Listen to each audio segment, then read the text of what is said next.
Hey folks, Ben Shapiro here. Welcome to Scamala, Kamala Harris Unmasked. This series is exactly why Daily Wire Plus exists and why your membership is so crucial. We're bringing you the unvarnished truth about Kamala Harris that the mainstream media are too cowardly to touch. This is the kind of hard-hitting, fact-based content that's missing in today's media landscape. While the left-wing outlets spin their narratives, we're committed to giving you the real story, no matter whom it offends. Your support allows us to create content that matters, content that gives you the facts and the truth no one else will because of their own agendas. We're not beholden to corporate interests or political parties. We answer to you, our members. This fight for truth is more important now than ever before. With Scamala, we're not just exposing one politician, we're challenging the entire corrupt system that props up incompetent leaders and radical ideologies. If you believe in honest journalism, if you're tired of the mainstream media's lies, and if you want to be part of the solution, then join us. Go to dailywire.com/subscribe and become a member today. Let's continue this fight together. The truth matters, and with your help, we'll make sure it's heard. Now, let's dive into Scamala, Kamala Harris Unmasked, and see what the left doesn't want you to know. When most Americans first became aware of Kamala Harris, she was already a senator, and she'd already been touted by the legacy media as a potential presidential candidate. There's a great district attorney in San Francisco whose name is Kamala Harris. She's brilliant, she's smart, she doesn't look anything like anybody you ever see on Law and Order, yet she's tough and she's got a big future. They call her the female Barack Obama. There was a reason for that. From the day Barack Obama called her the hottest woman in American politics, I happen to mention that Kamala Harris is the best-looking attorney general in the country. She had been treated as the next big thing, a female Barack Obama. But something funny happened on the way to the presidency. The public got to know Kamala Harris, and the more they saw her, the less they liked her. Her grasping, manipulative inauthenticity grew stronger with every public display. The more Kamala Harris wanted it, the less the American public wanted her.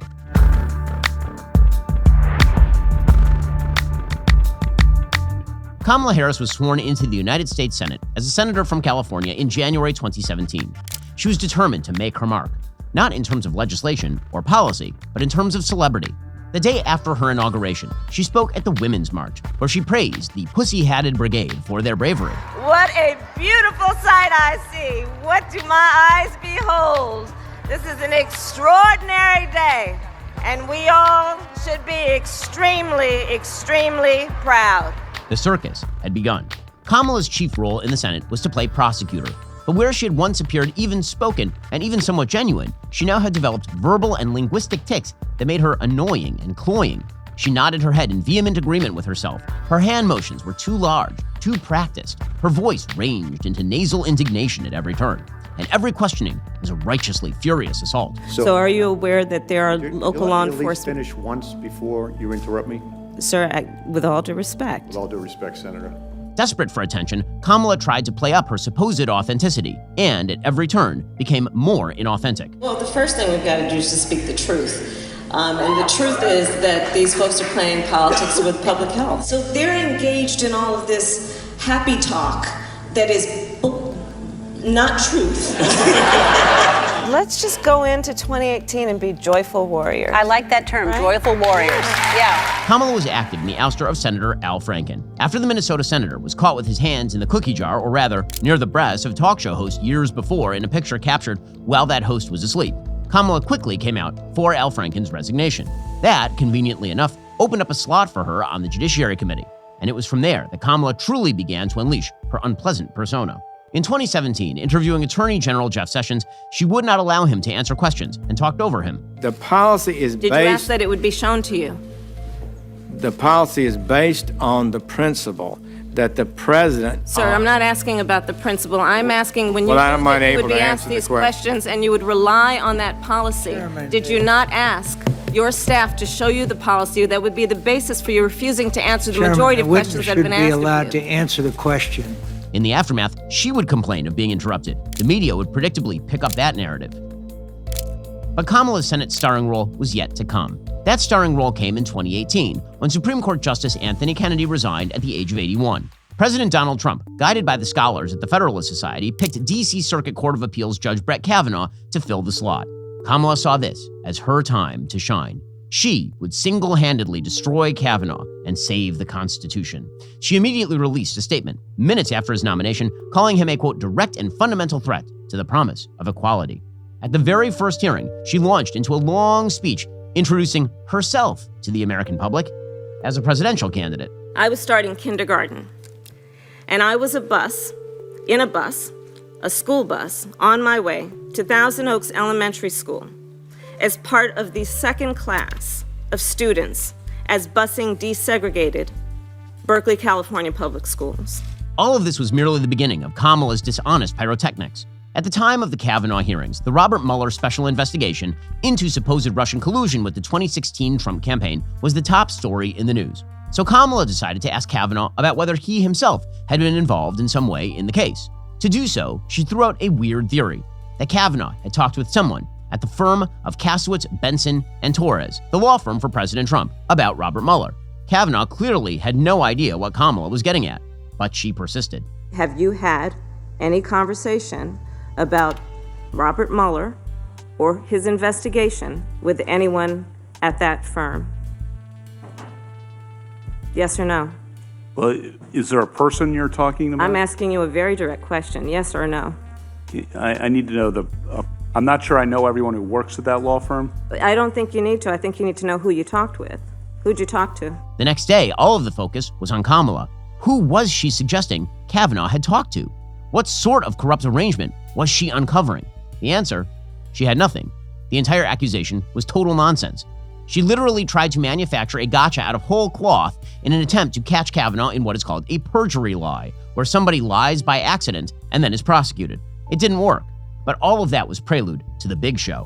On September 16, 2018, the Washington Post came forward with an extraordinary accusation against Kavanaugh, an accusation from California professor Christine Blasey Ford.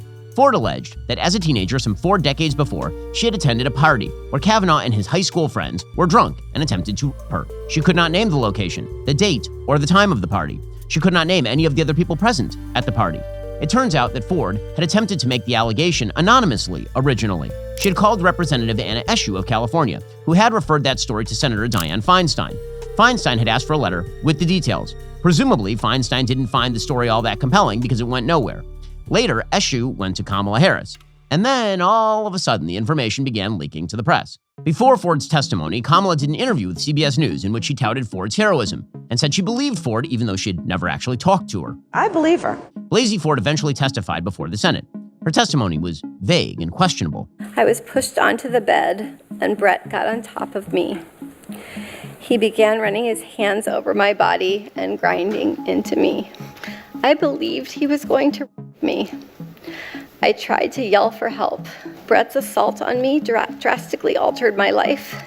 For a very long time, I was too afraid and ashamed to tell anyone these details. But Kamala stepped in again to call her a hero. You are sitting here before members of the United States Senate's Judiciary Committee because you had the courage to come forward. I want to thank you for your courage, and I want to tell you I believe you. I believe you. And I believe many Americans across this country believe you. None of this stopped Kamala, who questioned Kavanaugh savagely. Judge Kavanaugh, have you taken a professionally administered polygraph test as it relates to this issue? So I'm going to ask you one last time. Are you willing to ask the White House to authorize the FBI to investigate the claims that have been made against you? Do you agree that it is possible for men to both be friends with some women and treat other women badly? These were scurrilous attacks designed to destroy Brett Kavanaugh as a judicial nominee and as a man. Kavanaugh would defend himself in passionate terms. This whole 2-week effort has been a calculated and orchestrated political hit, fueled with apparent pent-up anger about President Trump and the 2016 election, fear that has been unfairly stoked about my judicial record, revenge on behalf of the Clintons, and millions of dollars in money from outside left-wing opposition groups. This is a circus. And indeed, Kavanaugh would be confirmed by the Senate on October 6, 2018. But Kamala had her moment and the launch point for her presidential campaign. Indeed, she announced for the presidency just months later, January 21st, 2019. I stand before you today, clear-eyed about the fight ahead and what has to be done. With faith in God, with fidelity to country, and with the fighting spirit I got from my mother.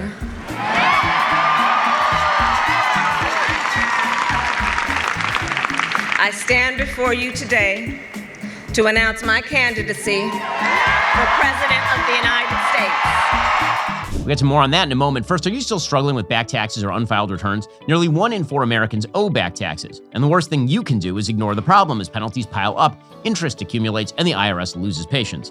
Handling this alone can be a huge mistake and cost you thousands of dollars. So I think your best offense is Tax Network USA. With over 14 years of experience, the experts at Tax Network USA have saved clients millions in back taxes. Regardless of the size of your tax issue, their expertise is your advantage. Tax Network USA offers 3 key services: protection, compliance, and settlement. Upon signing up, Tax Network USA will immediately contact the IRS to secure a protection order, ensuring that aggressive collection activities like garnishments, levies, or property seizures are halted. Even if you haven't filed in a while, Tax Network USA's expert tax preparers will update all your filings to eliminate the risk of IRS enforcement. Then, they'll create a settlement strategy to reduce or completely eliminate your tax debt. The IRS is the largest collection agency on planet Earth, and since tax season is over, collection season has begun. Talk to my friends at Tax Network USA. Call today 1-800-245-6000 or visit their website at tnusa.com/Shapiro. That's 1-800-245-6000 or visit tnusa.com/Shapiro today. Don't let the IRS take advantage of you. Get the help you need with Tax Network USA. Kamala's campaign for the presidency started like a house afire. The media, focusing on her intersectional credentials, a black woman, a second Obama, saw her as an early front-runner in what would undoubtedly be a crowded field.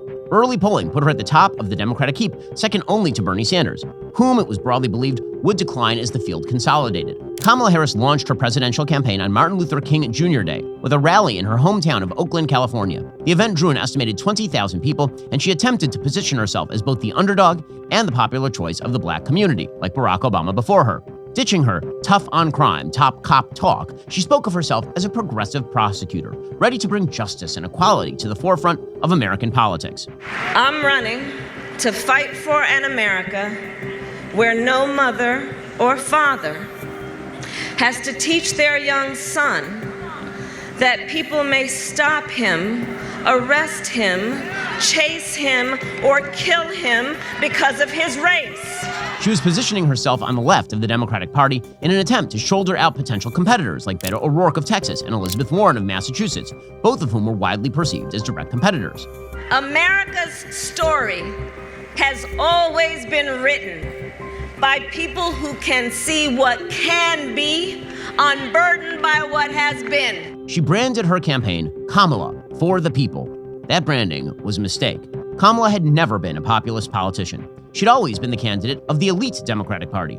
Her logo was a disaster area, a confusion of too many words and bizarre color scheme. And her For the People slogan, a riff on the prosecutor's introduction in court, Kamala Harris for the people, Your Honor, fell absolutely flat. Nonetheless, she raised huge cash out of the gate. During the first 24 hours of her campaign, she cleared $1.5 million in donations, tying Bernie Sanders' 2016 launch record. Within weeks, though, she would begin to flounder. In February 2019, an actor named Jussie Smollett alleged that he had been beaten in the middle of the night on the streets of Chicago by 2 white men wearing red hats. The 2 men had been shouting, "This is MAGA country," as they looped a rope around his neck and threw bleach on him. Who says empire, this MAGA country? Seeking to be the first out of the gate to capitalize on this sensational story, Harris tweeted that this was a modern-day lynching and suggested that the alleged incident serve as the basis for pushing a law she supported. As should have been obvious from the outset, however, the story was a lie. Harris had to backtrack. She also jumped into controversy surrounding Joe Biden, her chief rival from the Democratic political center. When 7 women came forward claiming that Biden had engaged in unwanted touching, Kamala claimed she believed the women. I believe them, and I respect them being able to tell their story and having the courage to do it. The money train rolled on. During the first quarter of the year, she raised $12 million, a solid showing for a candidate on the rise. Still, Kamala's campaign struggled with internal organization from the beginning. Reports of infighting, lack of clear strategy, and inconsistent messaging began to surface, hinting at deeper issues that would plague her run. Those stories, of course, would only break out into the open as her campaign began to melt down. That meltdown, surprisingly, began with what should have been Kamala's breakout moment. During the first debate of the primary season, June 27, 2019, Kamala, through luck of the draw, there were 2 groups of Democratic candidates, faced off against Bernie Sanders and in particular Joe Biden, the former Obama vice president and new presidential frontrunner. This was her opportunity to knock Biden out of the race and to steal his voting base. And she took it. First, she set herself up as the adult in the room by intervening in a spat between other candidates. America does not want to witness a food fight. They want to know how we're going to put food on their table. The canned line went over well, somehow. But then Kamala got serious. She slammed Biden as a racist. It was hurtful to hear you talk about the reputations of two United States senators who built their reputations and career on the segregation of race in this country. And it was not only that, but you also worked with them to oppose busing. And, you know, there was a little girl in California who was part of the second class to integrate her public schools. And she was bused to school every day. And that little girl was me. This confrontation brought her significant attention and a temporary boost in the polls. CNN headline, Harris's attack on Joe Biden steals spotlight at Democratic primary debate. Her campaign website began selling merch reading, "That little girl was me." Pollsters suggested that her support had doubled from 8% before the debate nationally to 17% afterward. She raised $2 million within 24 hours. But this moment of glory was short-lived. Kamala's inability to sustain the momentum revealed a critical weakness: unpreparedness. As with Justice Kavanaugh, Kamala could launch an attack, but she rarely backed it up. She had no command of details or evidence. Her walkback began almost immediately, with Joe Biden's comments on national television suggesting that her remarks were baseless and scurrilous. I thought we were friends, and I hope we still will be. You know, she asked me to go out and call me and asked me to go to her convention and be the guy from outside of California to nominate her at her convention for the Senate seat. I did. On MSNBC's Morning Joe, Kamala softened and walked back her attack on Biden. So he shouldn't have worked with them, is what you're saying? I'm saying that the characterization and the nostalgia about who they were, I find to be misplaced. And it was hurtful to me to hear that we would be nostalgic about people who, if they had their way, I would not serve in the United States Senate. Her position and Biden's on busing were substantially the same. Kamala's policy positions were another area of concern. Her stance on healthcare was emblematic of her campaign's broader issues. Initially, Kamala supported Bernie Sanders' Medicare for All plan, which would eliminate private insurance. She even went on television and said so. I believe the solution, and I'm actually feel very strongly about this, is that we need to have Medicare for all. But as criticism mounted, particularly from centrist voters and healthcare professionals, she wavered. The role of private insurance, are you limiting that to something like cosmetic insurance? Or what is the exact role of private insurance? To cover what is not otherwise covered. So that includes what? Very little, because almost everything will be covered. Kamala tried to strike a middle ground, proposing a plan that would maintain private insurance options while moving toward universal coverage. This flip-flop alienated both progressives and moderates, leaving her without any solid base of support. Her inconsistency extended to other issues as well. On criminal justice reform, Kamala struggled to reconcile her record as a tough-on-crime prosecutor with her new progressive platform. During a televised town hall, Kamala was asked about her stance on the death penalty for convicted cop killers. Her response was a convoluted attempt to balance her past actions with her current campaign platform, resulting in a muddled message that pleased no one. My career has been based on an understanding, one, that as a prosecutor, my duty was to seek and make sure that the most vulnerable and voiceless among us are protected. And that is why I have personally prosecuted violent crime that includes rape, child molestation, and homicide. And I have also worked my entire career to reform the criminal justice system, understanding, to your point, that it is deeply flawed and in need of repair. Critics on the left and the right pointed to her past actions, such as her defense of the death penalty and her handling of truancy laws, which disproportionately affected low-income and minority communities. These contradictions eroded her credibility and trustworthiness. People were beginning to see through Kamala Harris's act. The real problem, however, was not Kamala's politics. It was her personality. Treated with kid gloves for her entire career, Kamala's sudden fame exposed her, sanded off all the varnish. It became clearer day after day that she was simply unlikable. Kamala quickly became the race's most inauthentic politician. Her most obvious foible was an unfortunate behavioral tic. When asked a tough question, she would break into nearly uncontrollable laughter. Whether during interviews or debates, Kamala's tendency to laugh at inappropriate times often came across as dismissive, out of touch, just plain weird. This behavior was not just a minor quirk. It became a symbol of her inability to connect with voters on a deeper level. And that too. That he's entitled to his opinion. Well, I think we've got a couple of issues, Chris, with that. I was the only one in the room who thought we were still in the game. All of these issues broke out into the open at the next Democratic primary debate on July 31st, 2019. Joe Biden opened the debate by approaching Kamala for a handshake, muttering, "Go easy on me, kid." Go easy on me, kid. You good? Jake Tapper of CNN brought up the attack from the last debate, and Kamala did exactly what Joe Biden wanted. She went easy on him. Vice President Biden was in the United States Senate working with segregationists to oppose busing, which was the vehicle by which we would integrate America's public schools. Had I been in the United States Senate at that time, I would have been completely on the other side of the aisle. And let's be clear about this. Had those segregationists their way, I would not be a member of the United States Senate, Cory Booker would not be a member of the United States Senate, and Barack Obama would not have been in a position to nominate him to the title he now holds. But that wasn't the moment that killed the Harris campaign. That moment came at the hands of former Hawaii Representative Tulsi Gabbard, running at Kamala from both the left and the center. Gabbard delivered a scathing critique that many viewed as a death blow to Harris's candidacy. Gabbard began by accusing Kamala of hypocrisy, pointing out that despite presenting herself as a progressive reformer, her record told a different story. She highlighted that Kamala had blocked evidence that would have freed an innocent man from death row, a charge that struck at the heart of Kamala's claims to fairness and justice. I want to bring the conversation back to the broken criminal justice system that is disproportionately negatively impacting Black and brown people all across this country today. Now, Senator Harris says she's proud of her record as a prosecutor and that she'll be a prosecutor president, but I'm deeply concerned about this record. There are too many examples to cite, but she put over 1,500 people in jail for marijuana violations and then laughed about it when she was asked if she ever smoked marijuana. She blocked evidence. That would have freed an innocent man from death row until the courts forced her to do so. She kept people in prison beyond their sentences to use them as cheap labor for the state of California. And she fought to keep cash bail system in place that impacts poor people in the worst kind of way.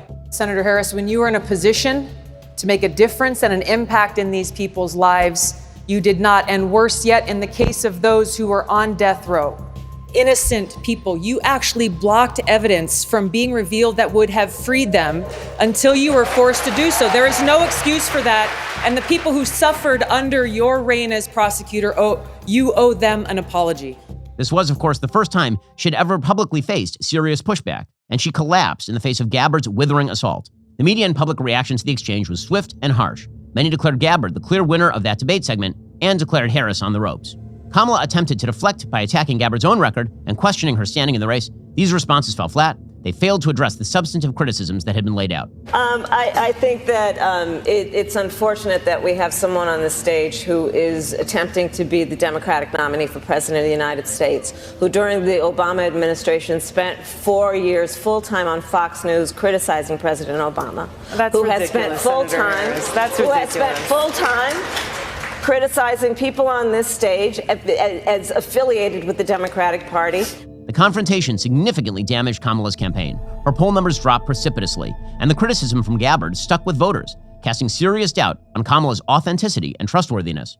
Gabbard's attack was not just a momentary setback, but a turning point from which Kamala's campaign never recovered. It highlighted the vulnerabilities and contradictions in Kamala's record, and her inability to effectively counter those criticisms in real time underscored the lack of preparedness and strategic depth within her campaign. Meanwhile, Kamala's gaps became more and more unwatchable.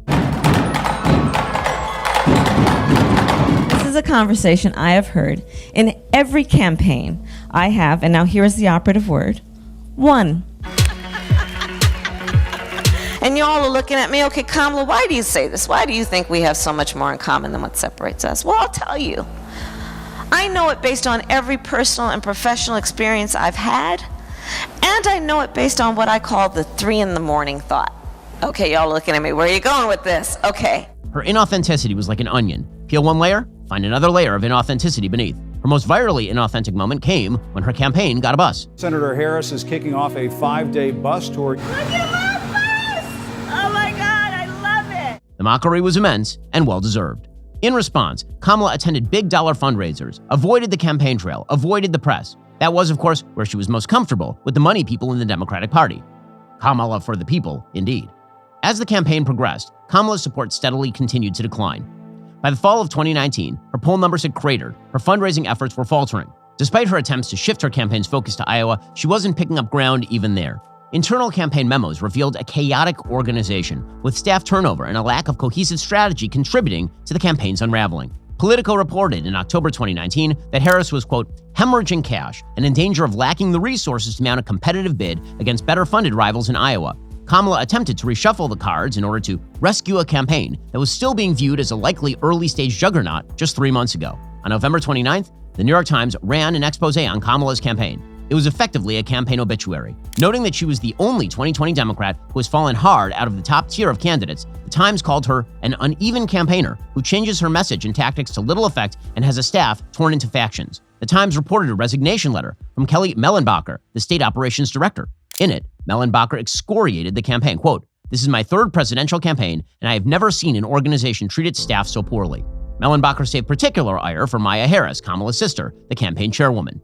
The Times reported that her, quote, decline is more predictable than surprising. The organizational unsteadiness of Ms. Harris's campaign reflects a long-time personal trait, according to allies. She is a candidate who seeks input from a stable of advisors, but her personal political convictions can be unclear. That was a very nice way of saying the obvious. Kamala Harris had no principles. By December, facing dwindling resources and an insurmountable gap in the polls, Kamala made the decision to suspend her campaign. In her withdrawal statement, Kamala cited financial difficulties and the need to focus on uniting the Democratic Party. So here's the deal, guys. My campaign for president simply does not have the financial resources to continue, and the financial resources we need to continue. I'm not a billionaire. I can't fund my own campaign. And as the campaign has gone on, it has become harder and harder to raise the money we need to compete. In good faith, I cannot tell you, my supporters and volunteers, that I have a path forward if I don't believe I do. So, to you, my supporters, my dear supporters, it is with deep regret, but also with deep gratitude, that I am suspending our campaign today. But I want to be clear with you. I am still very much in this fight, and I will keep fighting every day for what this campaign has been about. Justice for the people, all the people. However, the reality was clear. She had poisoned herself with the voters, and her campaign had been a full-scale disaster area. Mr. Vice President, I'm speaking. I have to I'm weigh speaking. Let's talk about the Please. fact. Yeah, I'm about to. I'm speaking. It'd be important if you said the truth. If you don't mind letting me finish. For the next few months, Kamala struggled. She remained critical of Joe Biden. In March 2020, when Tara Reade came forward and accused Biden of sexual assault, Kamala backed Reade's case. But in reality, Biden was in good electoral shape. Kamala was out in the wilderness. But it still wasn't over for her. Kamala Harris may have had one of the most spectacular collapses of any presidential candidate in modern history, but she still had one thing going for her. She was a black woman, and that advantage made itself apparent with the death of George Floyd. Kamala was an awkward candidate to play racial conflagrationist. She was a former prosecutor married to a white man without any serious record in left-wing race baiting, but the Democratic Party under nominee Joe Biden, an old white man, was desperate. And there was Kamala, waiting. Floyd's death ignited widespread rioting and cries from the left to defund the police. That same month, Kamala Harris sought to reposition herself yet again, this time as a racial justice warrior. On June 1st, as riots burned, Kamala tweeted out a call to chip in to the Minnesota Freedom Fund to, quote, post bail for those protesting on the ground in Minnesota. Those weren't protesters, they were rioters. And now Kamala, the former top cop, was supporting them. Meanwhile, as Joe Biden finished up his victorious primary campaign, he needed to please his black voting base, the people who had elevated him to the nomination over Bernie Sanders. He couldn't do so himself. He had been one of the architects of the 1994 criminal justice scheme that ended with large-scale incarceration disproportionately among black men. And so he had to pander. Within weeks of Floyd's death, the so-called racial justice movement in his name began calling for Biden to pick a black woman for his running mate. That push had actually begun in April, when some 200 black female leaders and activists within the Democratic Party signed an open letter demanding a black female VP pick from Biden. They held a call with Biden in May, and in June, Biden announced that he would be seeking just that, a black woman. On July 20th, Biden said he had 4 black women on his vice presidential shortlist. Among them, there are 4 black women. So that decision is underway right now. One of those women was Kamala Harris. She was the most qualified. The other 2 were House members and a national security advisor. And only one of the possibilities had the support of the ex-president and sole reason for Joe Biden's political success at the age of 77, Barack Obama. Behind the scenes, Obama played a pivotal role in Kamala's selection. He recommended her selection to Biden. His endorsement was crucial, as it helped to alleviate concerns within the party about Kamala's controversial record and bolster her candidacy with his considerable political capital. Obama's support also helped to overcome opposition from Jill Biden, who, according to all reports, disliked Kamala strongly since her scurrilous attacks on Joe. Now the woman Obama had once called the hottest attorney general in the nation was about to be placed one heartbeat from Obama's old job. On August 11, 2020, Joe Biden announced that Kamala Harris would be his vice presidential running mate. I have the great honor to announce that I picked Kamala Harris, a fearless fighter for the little guy, one of the country's finest public servants, as my running mate, Biden tweeted. For her part, Kamala was now ready to bend the knee, saying Biden, quote, can unify the American people because he's spent his life fighting for us, and as president, he'll build an America that lives up to our ideals. I'm honored to join him as our party's nominee for vice president and do what it takes to make him our commander-in-chief. I have no doubt that I picked the right person to join me as the next Vice President of the United States of America, and that's Senator Kamala Harris. Is the answer yes? The answer is absolutely yes, Joe, and I am ready to work. I am ready to do this with you, for you. I'm just deeply honored. Kamala's chemistry with Biden was weak. They didn't know how to interact with one another. Biden wanted her to be seen, but not heard. He wanted to show her off as the intersectional future without having to take her input. All of that was made apparent during a joint introductory interview on August 23rd, where the two seemed ill at ease. Well, thank you both for sitting down with us. Thanks for having us. Thank you. The process wouldn't become any easier. Kamala was, as always, an awkward campaigner with no expertise on any relevant issue. Her gaffes once again began to pile up. For us at every moment in time, and certainly this one, to see the moment in time, which is why we will work together and continue to work together to address these issues, to tackle these challenges, and to work together as we continue to work operating from the new norms, rules, and agreements that we will convene to work together on. The significance of the passage of time. So when you think about it, there is great significance to the passage of time in terms of what we need to do. There's this whole conversation that's been coming up about electability. Focused on our campaign. Is America ready for that? Well, yes, they are. Space is exciting. It spurs our imaginations, and it forces us to ask big questions. Kamala's vice presidential campaign was intended to be a showcase of her abilities, a testament to her historic candidacy. Instead, it became a glaring exposition on her political inadequacies and public relations missteps. The vice presidential debate, juxtaposing Kamala with Vice President Mike Pence, was supposed to be a shining moment for Kamala. Her strategy was simple: play the victim. From the outset, she attempted to recreate some of her greatest hits from the Senate, in particular, her early PR success, claiming that she'd been victimized by men who interrupted her. Only this time, she would not be interrupted. Mr. Vice President, I'm speaking. Well, I'm speaking. It'd be important if you said the truth. Joe Biden said twice in the debate last week that he's going to repeal the Trump tax cuts. That was tax cuts that gave the average working family $2,000 in a tax break every single year. Senator, that is that's the math. absolutely not true. That Is he only bill, cutting? Is he only going to repeal part of the Trump tax cuts? If you don't mind letting me finish, we can then have a conversation. Okay? Please. Okay. Well, let's get but Susan, this is important. Susan, I want to have to add, weigh in Mr. Vice President, I'm speaking. I'm speaking. But, like everything else with Kamala, the whole routine was forced and phony. Pence, an unfailingly polite candidate, never attempted to bully Kamala, instead leaving her in the bizarre position of playing the wronged victim in the absence of any victimization. Despite Kamala's attempts to sell a new set of merch on the back of her debate performance, I'm speaking, the attack fell flat. It was the beginning of a long night for Kamala, who once again fell short in command of the issues and couldn't defend her own record.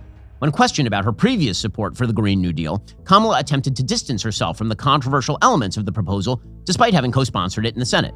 And the American people know that Joe Biden will not ban fracking. That is a fact. That is a fact.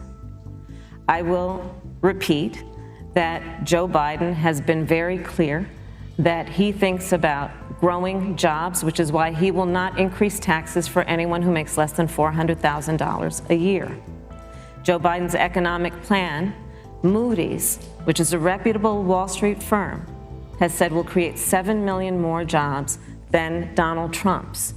And part of those jobs that will be created by Joe Biden are going to be about clean energy and renewable energy. This flip-flopping only served again to reinforce the perception that Kamala lacked a firm stance on critical policies.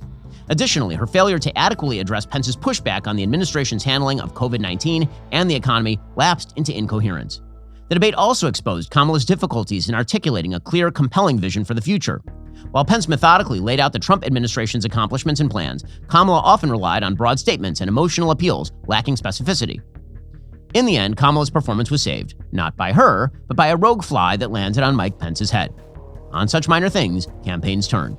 To the men and women who serve in law enforcement, and I want everyone to know who puts on the uniform of law enforcement every day, that President Trump and I stand with you. While Biden maintained his lead over President Trump in the polls, problems continued to swirl around Kamala. Allegations resurfaced regarding her handling of sexual harassment complaints while serving as California's Attorney General. Under Kamala's tenure, the California Department of Justice had paid out $1.1 million in settlements related to sexual harassment claims. That included a notable case involving one of her top aides, Larry Wallace, who resigned after a $400,000 settlement was made following accusations of harassment. Kamala's response to these incidents were inadequate and evasive. Once again, her dishonesty was on full display. Kamala's team claimed they were unaware of the issues until they were made public, a statement met with widespread skepticism. Kamala, who had attempted to build her career on advocating for victims and promoting accountability, had yet again failed to implement these values within her very own office. In the end, though, Kamala was indeed elected vice president, riding Biden's coattails to the second highest office in the land. Even her announcement of her victory online was awkward and off-putting. We did it. We did it, Joe. For his part, Biden touted her as his potential successor, telling interviews that if he disagreed with Kamala, perhaps he would step down. A fundamental disagreement we have based on a moral principle, I'll develop some disease and say I have to resign. But Kamala's lackluster showing as a failed presidential candidate, and then again as vice president, put her on thin ice. She'd soon break that ice.